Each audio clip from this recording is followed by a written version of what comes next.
चर्चा की थी कि हमारी जो प्राथमिकताएं हैं उन पे किस तरह से काम करना है, तो इसी पे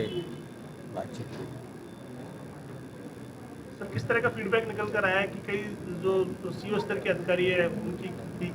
जानकारी निकल कर आ रही है, क्लास ली है, कई एसएचओ जो प्रॉपर मॉनिटरिंग नहीं कर रहे हैं, कुछ कार्रवाइयाँ जो पीएनएस के जो अपराध हैं उनको लेकर भी कि भाई प्रॉपर होने चाहिए, किस तरह की चीज़ें सर आप कहेंगे कि कहाँ कुछ कमी बीसी है, सर किस तरीके से चीज़ें सर? नहीं, सभी अपनी तरफ से अच्छा काम कर रहे हैं और हमेशा सुधार की गुंजाइश होती है, तो सभी अधिकारियों से हमने यही कहा है कि और बेहतर पर्यवेक्षण करें और बेहतर अनुसंधान करें, और जो परिवादी हमारे पास आते हैं थानों में, उनको अच्छे तरह से सुनने की व्यवस्था हो, महिलाओं को और सुरक्षित महसूस हो। हमारी बच्चियां घर जाते हुए, घर से बाहर निकलते हुए उन्हें सोचना नहीं पड़े, और कोई भी शहर में ऐसा कोई स्थान नहीं हो जहां उनको लगे कि हम असुरक्षित हैं। तो उस संबंध में जनता से बातचीत करके, चाहे वो सर्वे करें, चाहे वो स्थानीय लोगों से बात करें, कोशिश ये रहे, सबको हमने कहा है कि जहाँ जहाँ भी पुलिस की विजिबिलिटी बढ़ाने की आवश्यकता है वहाँ हम विजिबिलिटी बढ़ाएं, जहाँ जहाँ भी हमें गश्त बढ़ाने की आवश्यकता है वो बढ़ाएं, और जो चिन्हित अपराधी हैं जिनका पूर्व में कोई आपराधिक रिकॉर्ड है, उन पर हमारी सख्त निगरानी हमेशा बनी रहे। सर, भरतपुर रेंज के अंदर संगठित अपराध के रूप में अवैध खनन, बजरी परिवहन, माधोपुर के अंदर, करौली के अंदर स्मैक का है, धौलपुर के अंदर ही बजरी का है, भरतपुर के अंदर माइंस का है, सैंडस्टोन का है, चाहे बयाना की बात करें, चाहे पहाड़ी की बात करें, कई तरह का ऑपरेशन एंटीवायरस। हालांकि बहुत अच्छा काम रेंज में पहले से हो रहा है, और भी अच्छा कैसे हो, और अधिकारियों की टीम भी जो नई आई वो भी बहुत अच्छी है, पहले भी अच्छी थी, लेकिन सर नीचे स्तर पर कई बार चीज़ें चूक हो जाती है। जैसे उद्योगनगर थाने में कस्टोडियल डेथ हुई, उसमें जो सुपरविजन अधिकारी है उनकी लापरवाही रही, 3 दिन तक परवादी को थाने में बैठाए रखा, उसने सुसाइड कर लिया सर, उसमें एसएचओ और उसको संतरी को लाइन हाजिर किया गया, कोई और बड़ी कार्रवाई नहीं, जबकि पीएचक्यू गाइडलाइन अलग से अलग है। इसी तरह सर और भी कई मामले देखने को मिलते हैं, जो टैपशुदा लोग हैं उनको पोस्टिंग दे रखी है सर। देखिए, एक तो इसमें अवैध खनन की जहाँ तक बात है, माननीय मुख्यमंत्री जी के सख्त निर्देश हैं कि किसी भी स्तर पर अवैध खनन में जो कार्रवाई अपेक्षित है उसमें कोई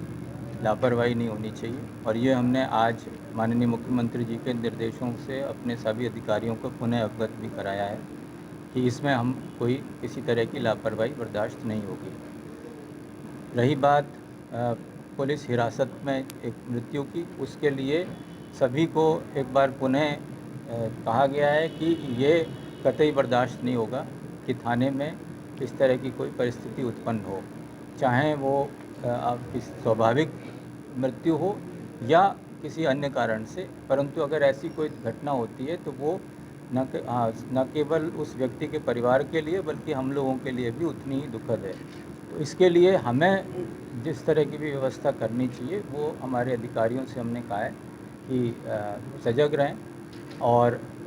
ध्यान रखें। थाने में जो संतरी होता है उसका एक विशेष भूमिका होती है कि थाने में कोई भी व्यक्ति को बुलाया गया है तो उसके बारे में वो ध्यान रखे, उस पर नज़र रखे, तो उसमें कोई लापरवाही अगर नहीं होगी तो अब मुझे नहीं लगता आगे फिर इस तरह की कोई घटना भी होगी। सर, नीचे के स्तर पर बड़ी चूक हुई। उमेर के अंदर एक एसएचओ ने, एक जो यूपी पुलिस जिसका बदमाश का एनकाउंटर करना चाहती थी, जो अलीगढ़ के एक सांसद के करीबी की हत्या में शामिल था, उसको सिर्फ तमंचे में दिखा दिया। हालांकि आईजी साहब ने जब वहाँ मीटिंग ली डी जिले में, उसको लेकर उनको ताड़ भी लगाई, लेकिन नीचे के स्तर के अधिकारी अगर इस तरह की लापरवाही करेंगे, यूपी के जो वांटेड क्रिमिनल से वो अगर यहाँ के शरण लेंगे और दूसरे छोटे अपराधों में उनकी एंट्री हो जाएगी जेल के अंदर, तो किस तरीके से चीज़ें सर मैसेज? देखिए, एक तो होता है कि जानबूझ के कुछ गलत करना, एक होता है कि अनजाने में। तो इस आप जो कह रहे हैं इस बारे में मेरी जानकारी नहीं है, परंतु दूसरे प्रदेश का कोई अपराधी यहाँ पर किस प्रयोजन से आया हुआ है और उसके बारे में ये जानकारी सबको हो कि ये किस तरह का अपराधी है, ये संभव नहीं है। पर यदि कोई जानबूझ के सारी जानकारी के बाद भी अगर कोई उसको कोई मदद करने का प्रयास करता है तो वो हम कभी भी उसको टॉलरेट नहीं करेंगे। साहब, मेरा एक सवाल ये है कि जो प्रमोशन प्रोसेस है कांस्टेबल से लेकर इंस्पेक्टर तक, इसमें लोग काफ़ी परेशान अब तक जैसे देखा जाता है, समय से प्रमोशन ना मिलना तो हतोत्साहित होते हैं लोग, तो इसको कैसे अपन पारदर्शिता करेंगे जिससे समय से प्रमोशन लोगों को मिल सके जो कैपेबल है? समय से प्रमोशन हमारी सबसे अहम प्राथमिकता है और अभी जो इंस्पेक्टर लेवल के प्रमोशंस थे वो जयपुर कमिश्नरेट में कुछ लोगों ने हाई कोर्ट में कुछ प्रकरण दायर किए हुए थे, उसकी वजह से काफ़ी समय से रुकी हुई थी। और चूंकि हमारे इंस्पेक्टर लेवल की अगर प्रमोशन रुक जाते हैं तो उससे नीचे के स्तर के भी उससे अफेक्ट होते हैं। इस वजह से कई जगहों में ये प्रक्रिया रुकी हुई थी। अभी उस प्रक्रिया में माननीय न्यायालय के निर्देश प्राप्त होने के अनुरूप कुछ प्रगति हुई है। जयपुर शहर ने भी कुछ वर्षों से जो लंबित पदोन्नति के जो परीक्षा थी वो संपन्न एक करा ली है, दूसरे उन्होंने प्रारंभ की है। अभी आपने देखा होगा सब इंस्पेक्टर से इंस्पेक्टर 100 से अधिक अभी उनको पिछले हफ्ते ही पदोन्नति मिली है। उससे अगले वर्ष का भी एग्ज़ाम का प्रक्रिया प्रारंभ कर दी गई है। तो कोशिश ये है कि अब ये सिलसिला रुके नहीं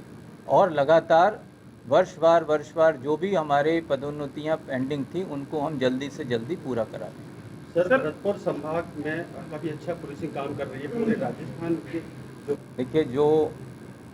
ड्रग्स हैं वो हमारे लिए एक चुनौती है, ख़ासतौर से जो युवा वर्ग में जिसका असर होता है, तो उसके लिए हमने सभी को कहा है कि उसकी सप्लाई ही नहीं हो और जो युवा वर्ग इसके बारे में इसके दुष्प्रभावों से अभी नहीं परिचित होने के कारण इसके प्रभाव में आता है, उसके बारे में हम उनको स्कूलों में जाके भी जागृत करें। और दूसरा, इसकी जो सप्लाई करने वाले लोग हैं उन्हें चिन्हित करके उनको हम पनपने ना दें। एक तो ये प्राथमिकता है और दूसरा है इसी के साथ साथ साइबर क्राइम के प्रति। अभी आपने देखा होगा कि डी पुलिस ने कुछ समय में बहुत से वांछित अपराधी जो थे लंबे समय से उनको पकड़ने का अभियान चलाया, काफ़ी लोग उन्होंने पकड़े भी। तो और पिछले वर्षों में जो आप देखेंगे कि जिस तरह से राजस्थान और ख़ास तौर से जो डी इसमें आया था, पूरे देश में ऐसा माना जा रहा था कि यहाँ पे सबसे ज़्यादा साइबर क्राइम करने वाले अपराधी हैं, उसमें एक बड़ी स्तर पे कार्रवाई की गई है और हमारा उसमें अब परफॉर्मेंस बहुत बेहतर हो चुका है। पर ज़रूरत है कि हम उसको बनाए रखें और अच्छे से अच्छे रिज़ल्ट दें। उसमें आपसे भी सहयोग अपेक्षित है कि इस तरह की सूचना आपको जब भी मिलती है कि यहाँ पे कोई ड्रग की सप्लाई कर रहा है या यहाँ पे कोई साइबर क्रिमिनल्स के सपोर्ट में है, कोई अकाउंट खुलाने में या कोई सिम कार्ड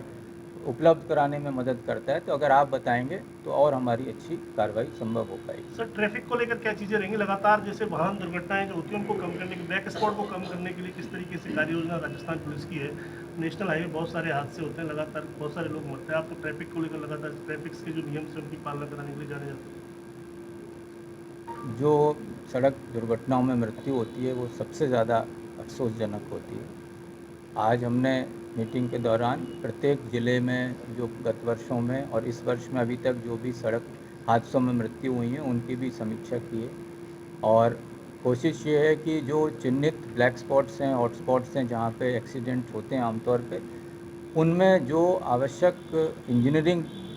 कार्रवाई है, कुछ डिफेक्ट्स हैं जिनको दूर करके रोका जा सकता है, वो हम PWD NHAI के माध्यम से जल्दी करा पाएँ और कुछ पे हमारी उपस्थिति से हमारे लोगों के द्वारा